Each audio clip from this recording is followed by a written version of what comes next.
안녕하세요, 부동산입니다. 10월 10일 화요일 부동산 뉴스 읽어보도록 하겠습니다. 오늘 아침에 출근해서 어제부터 이제 뉴스들을 좀 봤는데, 어제까지 휴일이었잖아요. 그래서 사실 어제 오늘도 별로 기사가 없습니다.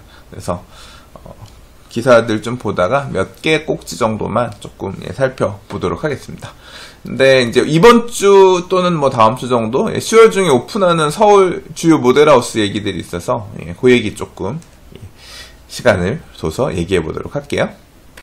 자, 첫 번째 뉴스예요. 청약 규제 없는 남양주 등 민간 택지의 양도세 중과 불동이란 제목입니다.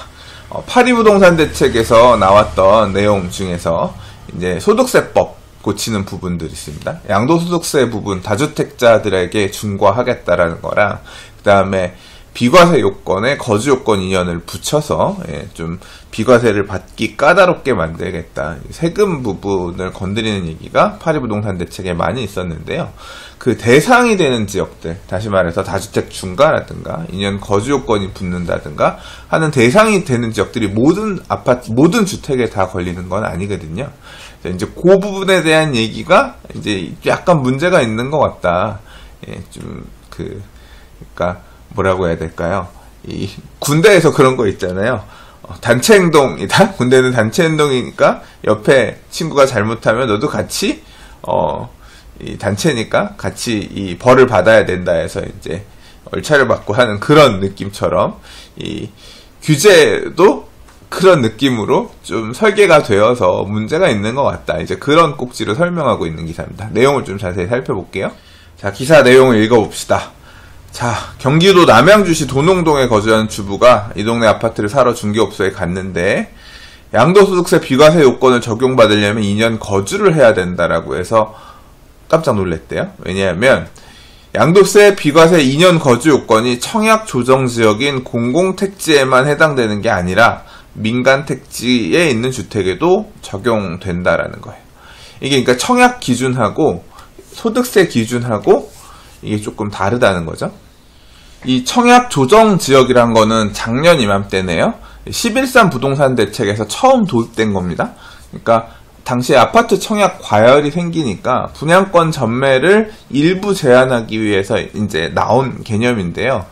그래서 과거에는 참여정부 시절에는 투기과열지구, 투기지역이라는 개념으로 이제 지역에 대한 규제를 이 두 가지로 했었는데, 작년 11.3 대책에서 이 두 가지 카드를 꺼내기 전에 좀 더 느슨한 분양 관련 규제를 하기 위해서 청약 조정지역이라는 걸 만들었어요.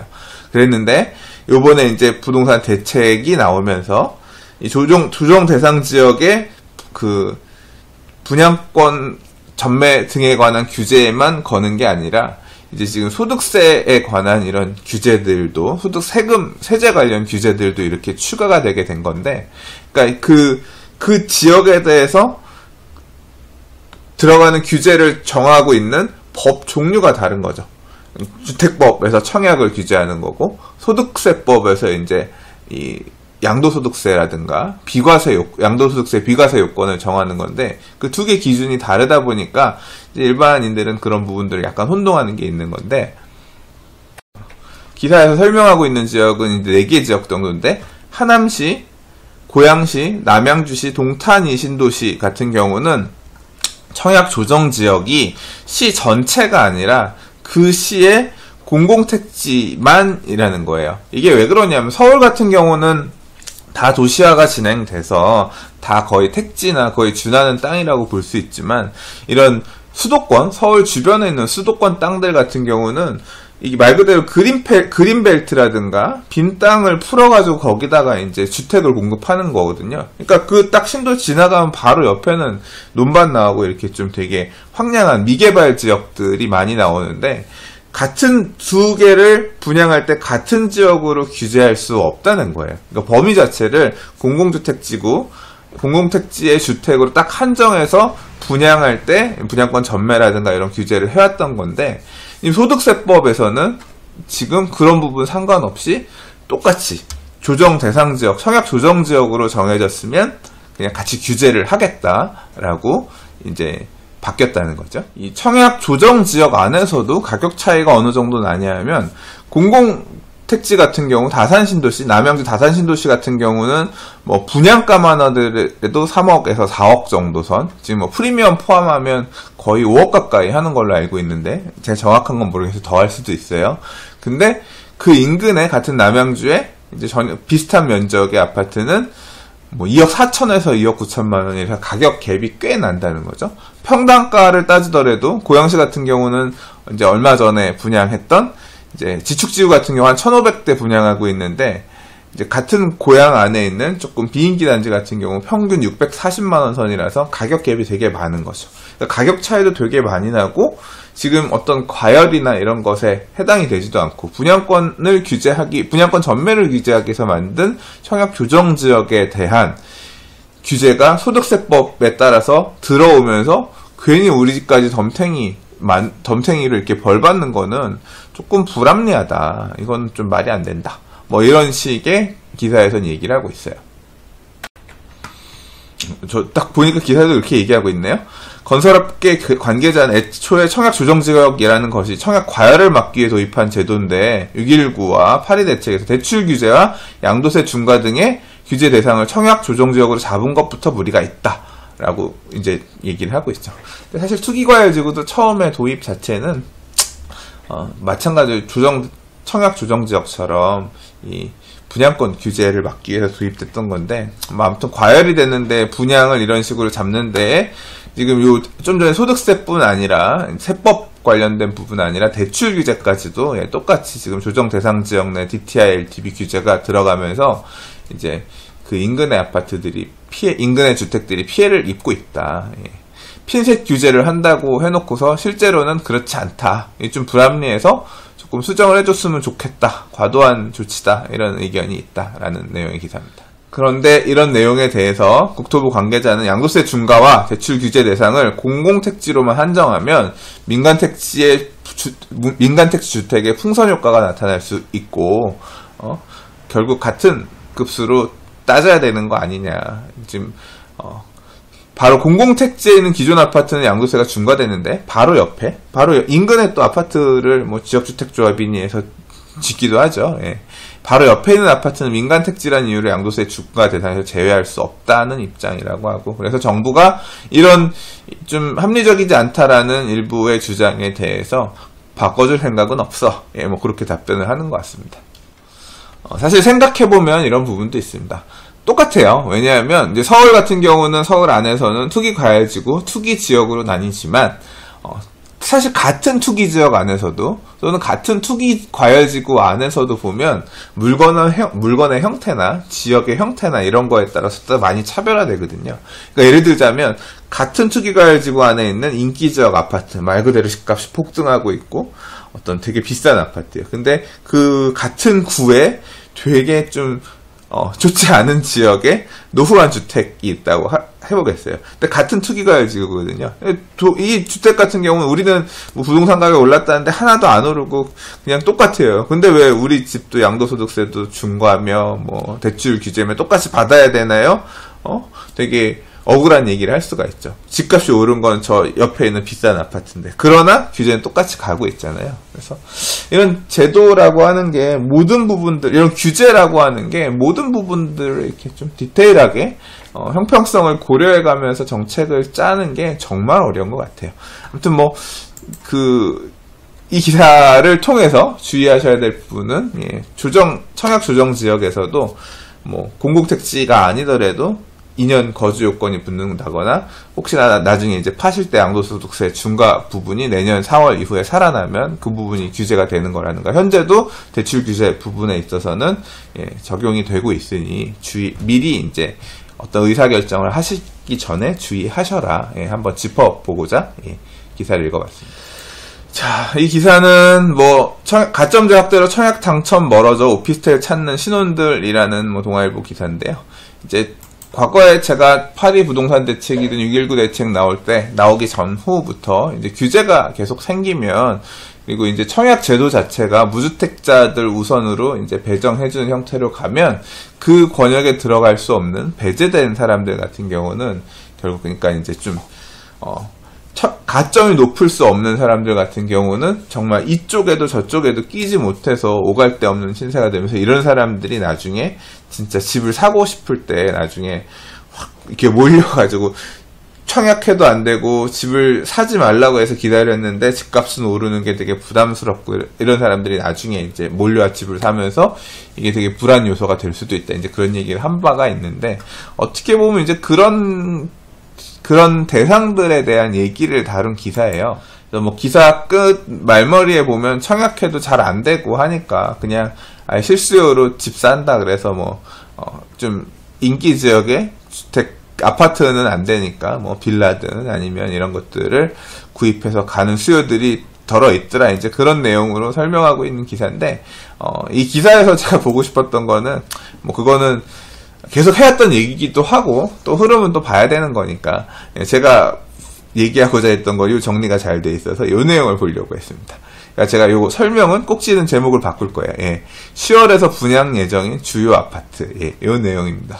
아마도 첫문은 이제 가재울 뉴타운 5구역 레미안 DMC 루센티아가 아마 이번 주 정도에 모델하우스 오픈하는 것 같아요. 정확한 거는 모르겠어요. 근데 대충 오늘 보도자료들 보니까 그런 것 같습니다. 그래서 이 루센티아 이름이 이 센티아에서의 뭐 세 개의 단어를 합성해서 조합해서 만든 이름이라고 하는데 센터라는 의미가 담겨 있대요. 근데 실제로 이 가재울 뉴타운 5구역이 보면 이제 바뀌는 그러니까 이 가재울 뉴타운 재정비 촉진 계획에 따른 그거에 보면 딱 중심 안에 광장 가재울 뉴타운 4구역하고 5구역 5구역이 이 DMC 루센티아거든요. 지도에서 보면서 얘기를 해야겠다. 자, 이게 이제 가재울 뉴타운이에요. 위치는 보시면 여기 경의선 가자요. 그 다음에 이제 6호선 경의선 디지털 미디어 시티요. 사이에 여기가 가재울 뉴타운입니다.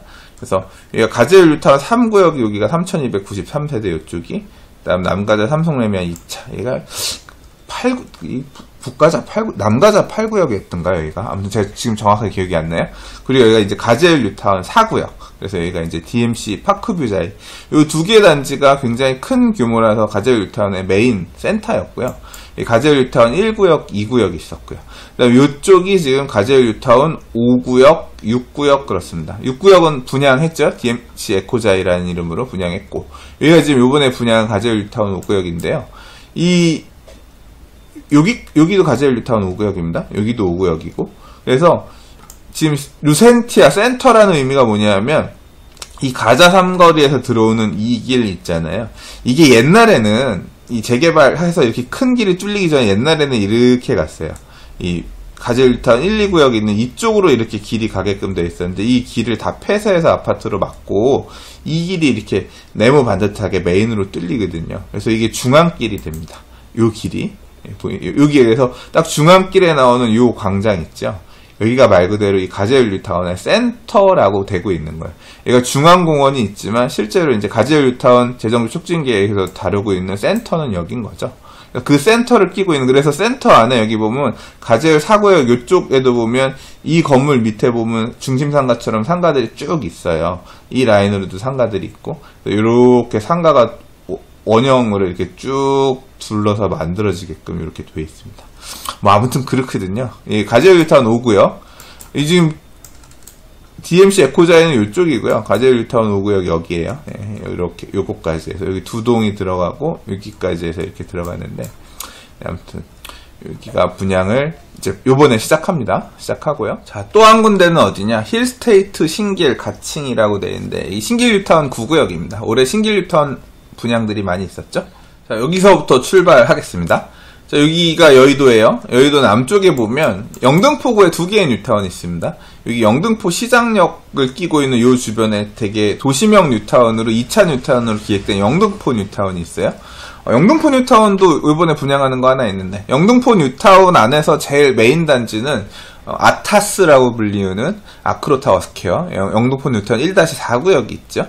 근데 요번에 지금 여기 지금 보시면 바로 여기가 이제 아크로타워 스퀘어 영등포 뉴타운 1-4구역인데 그 옆에 이제 여기가 1-2구역, 1-3구역 그럴 거예요. 근데 여기가 지금 요번에 1-3구역이든가 꿈의 그린 한화, 한화에서 주상복합 아파트 오피스텔 분양하거든요. 광고 나오더라고요. 여기도 나올 건데 아무튼 요 영등포 뉴타운이 도시명 뉴타운으로 하나가 있고요.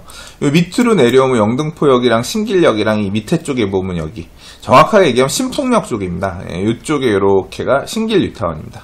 그래서 이 보라매역, 신풍역, 보라매역 쪽에 여기 지금 대방초등학교 끼고 있는 여기가 이제 보라매 SK뷰 올해 분양했었죠. 아주 난리도 아니었죠. 그리고 여기 신길 10이고요. 신길 센트럴 자이 분양했었고, 작년에 이제 신길 14고요. 여기 아이파크, 신길 뉴타운 아이파크.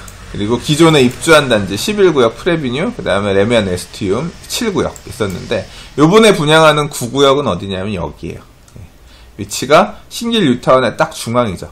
원래 신길 뉴타운이 되게 컸어요. 장인 뉴타운 다음으로 서울에 있는 뉴타운 중에 두 번째로 큰 규모였습니다. 이렇게 큰 규모였는데 이 위쪽이 많이 해제가 됐어요. 구역들이 이 위쪽 라인들은 해제가 많이 됐고 밑에 쪽 라인은 해제가 안 됐어요. 그래서 지금 사업들이 지금 거의 가는 상황인 거고, 그래서 어떻게 보면 거의 이제 이 여의도에서 따져보면 거리상으로 보면 되게 가까운 제일 위쪽이죠. 이 사러가 시장 앞 사거리 코너 쪽을 끼고 있는 구역이고, 그래서 또 이 신풍역에서도 멀지 않아서 역세권이라서 신길 뉴타운 안에서는 되게 선호도가 있는 좋아하는 위치의 단지라고 할 수 있어요.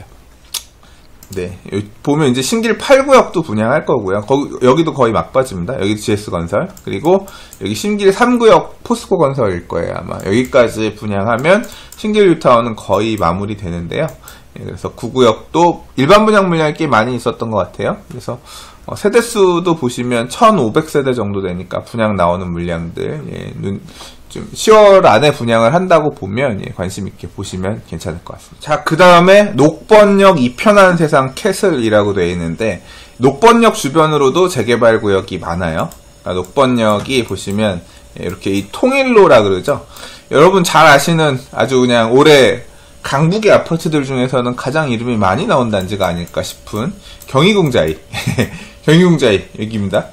서대문역에 있는 이 경희궁자이인데, 자, 이 경희궁자리에서 출발해서 쭉 넘어오면 독립문을 지나서 무학재, 홍제를 넘어오면 이게 이제 저거죠. 내부순환도로. 내부순환도로를 딱 넘어서면 이제 여기가 바로 녹번역입니다. 이 녹번역이고 이쪽에 이렇게 좀 백년산 자락이 있죠. 이 북한산 더샵도 지금 이제 입주할 때 거의 다 되지 않았나? 재작년에 분양했던 것 같은데. 이제 여기 홍은 10이고요. 재개발 넘어오면 쭉 넘어오면 녹번역 주변으로 원래 이 녹번 1구역, 녹번 1구역이 1구역 1지구, 2지구, 3지구 나눠서 분양을 했고, 북한산 푸르저 1-3은 입주를 한 상태고요. 그 다음에 여기 지금 1-2구역, 1-1구역하고 1-2구역은 지금 공사 중입니다. 그래서 여기가 힐스테이트 녹번, 현대건설이고, 이쪽이 레미안이에요. 베라힐즈 분양했는데, 요쪽은 이쪽에도 지금 보면 산이 있어요. 산이 있는데, 요쪽으로 내려오면, 그러니까 이 은평 안에서 보면 은평구청이 여기 있습니다. 그러니까 여기가 어떻게 보면 좀 중심지라고 해야 될까? 이 길도 좀 널찍하고, 통일로면은 어떻게 보면 이 위에 은평 뉴타운 쪽이나 지축 올라가는 이 라인에 차량 통행이 되게 많은 지역이라고 하면, 거기에서 꺾어서 나오면 이 지역들이 되게 주거지역으로서는 되게 집들도 되게 많고 이렇게 좀 광활한 그런 느낌이거든요. 네, 그 녹번역 끼고 요 남쪽, 그러니까 지하철 역세권이기도 하고, 그렇죠. 녹번역 바로 옆에 있으니까. 보시면 여기, 딱 역세권이죠. 지금 응암 2주택 재개발 구역이라고 되어 있는 이 지역입니다. 여기 딱 봐도 면적이 꽤 넓잖아요. 보시면 2441세대 규모예요. 시공사는 두 군데예요. 이편한 세상 캐슬이니까 어디겠어요. 이편한 세상 대림산업이랑 롯데건설 두 개가 공동으로 시공해서 분양하는데도 여기도 이제 좀 있으면 나올 거다라는 거고. 아까 제가 영등포 뉴타운 꿈의 그린이라고 말한 게 영등포 뉴타운 아크로타 스퀘어 바로 옆에 주상복합 2동짜리 여기 분양한다는 거고요. 그 다음 항동지구 제일 풍경채는 구로 항동지구 같은 경우는 지난달인가요? 지지난달에 첫 분양이 있었죠. 지난달에 분양이 있었나? 예, 이제 제일 풍경채도 한 345세대 규모 조그만 단지네요. 분양 나오는 게 하나 있고. 그리고 또 하나 보셔야 될 게 사실 이게 어떻게 보면 요 세 개가 메인이에요. 이편한 세상 송파파크 센트럴, 고덕 아르테온, 사가정 아이파크. 사가정 아이파크는 메인이라고 하지 않을 수 있을지 모르겠지만 일단 이 중랑구 쪽에서는 어떻게 보면 되게 메인 단지입니다. 예, 면목동. 자, 이게 이제 이편한 세상 송파파크 센트럴인데 이 송파구죠. 지도 보시면 아시겠어요? 이 위례 신도시. 이 위례 신도시고요. 여기가 소위 말하는 북위례입니다. 그리고 여기가 가밀지구. 가밀지구도 11월 정도 분양, 민간 첫 분양 있고, 공공도 분양 나온다 그랬는데, 예, 가밀이고요. 가밀이 어디냐면, 서하남 IC, 이번에 추석 명절 때 동부간선도로래. 중부고속도로 타려고 이 동쪽 가신 분들은 보통 이렇게 여기 올림픽공원 옆으로 쭉 가다가 서하남 IC에서 이렇게 샥 돌잖아요. 이 서하남 IC 주유소 있고 오른쪽으로 들어가 삥 돌아가지고 가잖아요. 외곽 타고 가다가 또 타고 가잖아요. 그때 보이는 여기가 그 주변이 가밀지구입니다. 그러니까 지금은 여기가 인지가 별로 안 되겠지만 앞으로 몇 년 뒤에는 그 서하남 IC 타면서 아파트들이 엄청 들어와 있겠죠. 예, 아무튼 요 일대들이 이렇게 계속 개발이 되고 있는데 그 가밀과 북위례를 잇는 이 중간에 있는 부분 여기가 이제 거여마천 뉴타운입니다. 이 지역은 사람들이 살았기 때문에 이제 재개발 형태로 또는 이제 개발을 하고 있는데 가장 사업 속도가 빨랐던 곳이 이 거여 2-1구역이랑 거여 2-2구역입니다. 가장 빨랐던 게 아니라 정확하게 얘기하면 80년대 재개발을 추진하다 멈춰섰다가 이제 와서 마무리가 되는 그런 개념이에요. 그래서 거여 2-2구역이 원래 좀 분양을 일찍 할 줄 알았는데 요 끝에 송파상운이라고 있었거든요. 거기 이제 그 송파상운의 차고지 뭐 보상 이전 문제 때문에 시간을 좀 끌다가 철거는 예전에 다 했고요. 예, 지금 이제 드디어 이제 분양이 나오는 것 같아요. 그리고 거여 2-1구역, 여기는 이제 롯데건설이에요, 시공사가. 여기도 이제 분양에 나올 예정이에요. 아마 내년 정도 나올 것 같은데. 예, 그래서 요번에는 아무튼 요 거여 2-2구역이 나올 예정입니다. 요 분양 관련해서는 제가 부동산 TV에서 부동산 TV 여기 분양 토크에 보시면 거여마천 뉴타운 거여 2-2구역이라고 해서 요 영상 찍어 놓은 거 있으니까요. 요 영상 들어가셔서 요 보시면 예, 좀 설명해 놨으니까 어느 정도 참고 되실 겁니다. 분양가 등 단지에 대한 설명은 어느 정도 뭐 어떻게 나오는지들은 설명을 6월 달에 해놨으니까 조금 어느 정도 도움이 되실 거고 분양가나 이런 내용은 추후에 나오면 그때 또 다시 한번 좀 보시는 게 좋을 것 같습니다. 자, 그리고 고덕 아르테온이라고 예, 강동구 상일동 4066세대 예, 굉장히 규모가 크죠. 예, 바로 이제 고덕에 어떻게 보면 남아있는 마지막 알짜? 그러니까 요번 텀에서 나올 마지막 알짜라고 할 수 있는 예. 고덕 택지지구는 요 고덕역 상일역 주변에 있는 요쪽 라인 예, 미사 신도시 또는 강일지구 가기 전에 여기죠. 지도를 크게 해놓으니까 이렇게 보이는데 예, 상일동역에 요 앞에 보면 고덕 2단지 그라시움이 있고요. 예, 바로 밑에 쪽 요렇게 이 블럭 예, 여기가 이제 고덕 3단지 아 제가 말 실수했네요. 고덕 6단지 아직 안 나왔으니까 예, 6이 마무리가 되겠습니다. 요 고덕 3, 고덕 5, 고덕 5는 고덕 아이파크, 센트럴 아이파크라고 해서 분양했고요. 고덕숲 아이파크, 요 고덕 4단지는 입주를 이제 앞두고 있고, 고덕 7단지, 롯데캐슬, 베네루체 올해 분양했고요. 그렇게 해서 고덕 일대 메인 블럭들은 거의 끝나는 상황이고요. 요번에 이제 상일동역을 끼고 있는 예, 4066세대 규모의 대단지. 현대건설이랑 대림산업 예, 컨소시엄이고요. 예, 그래서 일반 분양 물량이 좀 있습니다. 한 1700개 정도 있을 거예요. 그래서 여기도 아마 청약하려고 준비하고 계시는 분들 많이 계실 겁니다. 예, 주변에 그라시움이나 이런 데들도 프리미엄이 좀 상당히 붙어 있는 것 같더라고요. 참고하셔서 청약에 한번 노려보시면 어떨까 싶어요. 자, 그 다음에 이제 사가정 아이파크, 사가정 센트럴 아이파크라는 이름으로 분양을 하는 것 같아요. 위치는 보시면 이제 중랑구 면목동인데, 예, 여기 지금 사가정역이 있어요. 사가정역에서 한 도보 한 7, 8분 거리? 9분 찍히니까 500m 정도니까 뭐 10분 이내에 움직일 수 있는 예, 면목 3 재건축구역이에요. 세대수는 한 1500세대 정도 되고요. 그리고 그래서 여기 맞은편에 홈플러스도 있고, 면목동에 일반 분양 개수가 1500 100개 정도 중에 한 1000개 조금 넘게 나오는 것 같아요. 분양 물량도 꽤 많이 있고, 뭐, 택지도 네모반 듯하고, 그 다음 중랑천 나가기도 좋고, 중랑 천변 뭐 이용하시기도 좋을 거고, 이 일대에선 그래도 좀 규모 있게 괜찮게 만들어지는 새 아파트라고, 새 아파트이기 때문에, 나름 지역 수요는 좀 어느 정도 있지 않을까. 그래서, 뭐, 해당 지역에 관심 있는 분들은 좀 청약들을 하시지 않을까 생각해요. 사실 저는 그렇게 개인적으로 관심 있는 지역은 아닌데, 저는 오히려 이제 동대문 쪽에서 대학교를 나와서, 동대문구 쪽에 있는 대학교를 나와서, 저는 오히려 이제 제가 나온 대학교 앞에 20평대 아파트 하나 나중에 갖고 있으면 좋겠다, 그런 개인적인 바람을 갖고 있는데, 이제 이 지역, 이 일대에서 사셨던 분들은 되게 관심이 있어 하시면서 청약 좀 해보려고 하시는 분들이 계시더라고요. 주변 아는 분이 그런 얘기를 해서 저도 좀 지역 주민, 오랜 지역 주민이 얘기하는 데니까 그래서 좀 보고 있던 데입니다. 아무튼 여기가 나올 예정입니다. 그래서 올 10월 달에 분양 나오는 단지들 중에서는 서울 안에서는 요런 지역들이 일단 거론되고 있더라. 이 외에도 또 분양 나오는 단지들 추가적으로 언론에 얘기 나오고 하면 조금 짚어서 소개해보는 시간은 갖도록 하도록 하겠습니다. 자, 항상 저는 이런 기사 보면 제일 무섭더라고요. IMF가 97년에 왔고요. 그 다음에 2008년에 금융위기가 왔고, 지금 2017년이니까 10년 주기에 따라서 다시 위기가 올 타이밍이 아니냐, 그런 거죠. 그래서 10년 위기설 증폭. 이런 기사 보면 항상 그렇잖아요. 이게 공포감 때문에, 이 불확실성, 공포감 때문에 이 냉정한 판단을 못하게 되거든요. 그러니까 그러니까 전보로 가고 하는 사람들도 있고 하는 거죠. 그래서 괜히 종교가 있는 게 아니라 이런 공포감, 불확실한 미래에 대한 두려움 뭐 이런 것 때문에 그런 거겠죠.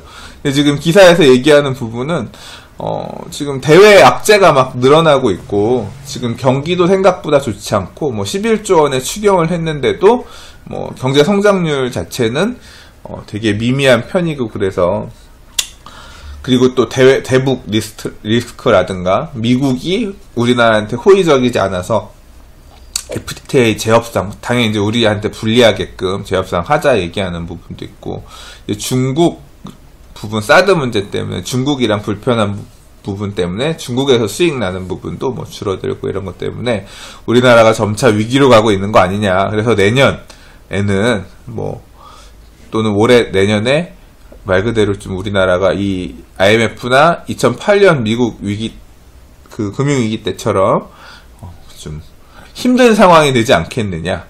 그런 얘기가 돈다. 뭐 이제 그런 얘기예요.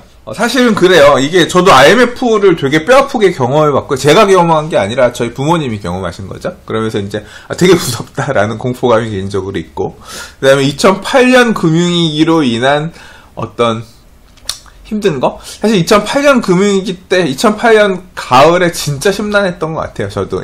그랬는데, 그러니까 개인적인 이유로, 그러니까 뭐 먹고 살기도 막막하고, 부동산 가격은 막 완전 그러니까 IMF의 당시에 어떤 그 공포감 때문에 사람들이 IMF의 재현이구나.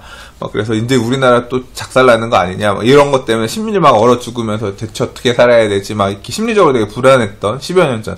30대 초반이네요. 그때 30대 초중반, 30대 중반으로 넘어가는 때 그랬던 제 개인적인 경험도 있고, 사실 더 힘들었던 건 2011년, 12년 넘어가면서 그때가 더 힘들었던 것 같아요. 그러니까 말 그대로 부동산 가격 제일 바닥 찍던 시절에 제일 힘들었던 시절이었던 것 같은데, 그런 힘들었던 경험이 있으니까 이게 지금 2017년, 18년에도 위기설, 그거에 따른 부동산 자산 가격 폭락이라든가 이런 얘기만 나오면 정말 이런 거 오는 거 아니야? 되게 공포스러운 거죠. 그래서 기사 내용을 읽어봤는데 그런 리스크들이 있다 라고 얘기는 나오고 있어요. 근데 정말 모르죠, 어떻게 될지는. 그래서 진짜 우리나라가 이렇게 힘든 건가? 제가 그런 부분까지 디테일하게 잘 볼 수 있는 해안을 가진 사람은 아니니까. 그래서 좀 우울하다, 이 기사를 보면서 그랬는데, 오늘 주식시장은 보니까 전혀 상관없을 것 같아요. 코스피가 1.7% 올라서 40포인트 올라가지고 연휴 끝나고 나서 주가는 좀 올라가고 있는 것 같습니다. 그냥 이런 의견도 있고, 이런 주가 상황도 있고, 그렇다. 생각하고 넘어가면 될 것 같습니다. 생각해보니까 그런 것 같습니다. 2017년 이제 벌써 10월 또 열흘, 이제 올해 얼마 안 남았잖아요. 11월, 12월. 이제 좀 있으면 이제 이용의 잊혀진 계절 노래 나오면서 10월 말이라고 하고, 좀 있으면 또 뭐, 무슨 시상식 나오면 올해 끝나는 것 같은데, 2017년 돌이켜보면, 저도 별로 이렇게 경제적으로 윤택하지 못했던, 좋지 않았던 해였던 것 같아요. 개인적으로. 뭐, 다른 사람들이 했던 게 아니라. 자영업자분들이 많이 비슷하지 않을까 싶은데, 되게 어떤 내수 경기는 진짜 안 좋은 것 같아요. 그러니까 제가 마포에는 한 그 아파트 단지에 상가들 가봤는데 상가들이 막 줄줄이 벼 있어요. 이게 들어올 때는 정말로 아파트 신규 입지 상가 치고는 이게 아파트 단지 내 근린 상권이면서 이제 음식 먹거리들이 있는 그런 상권이었기 때문에 그래서 되게 바로 차고 되게 잘 성공적인 상가였는데 가보니까 한 2년 3년 영업하고 나서 버티지 못하고 중간에 그냥 권리금이고 뭐고 이제까지 시설 들어간 거 다 포기하고 그냥 만기 되면 나가겠다 해서 나가서 새로 들어오는 사람은 없고 권리금도 없는 상태인데 그렇게 이제 막 상권이 무너지는 경우도 봤거든요. 그러니까 경기가 자영업자들이 영업하기에는 좀 되게 쉽지 않은 경기 상황인 것 같고요. 저도 뭐 어떻게 보면 자영업자라서 똑같이 내가 힘든 게 이 사람들이 힘드니까 그래서 나도 힘든 건가 보다 싶은 것 같기도 하고. 이유가 뭘까? 뭐 이유가 뭘까인지 모르겠지만 사실은 이유가 뭘까라기보다는 어떻게 살아남아야 되나 이런 부분에 대한 참 고민이 뭐 먹고 살아야 되나 뭐 해서 먹고 살아야 되나 이런 고민이 되게 많아지는 2017년 하반기입니다.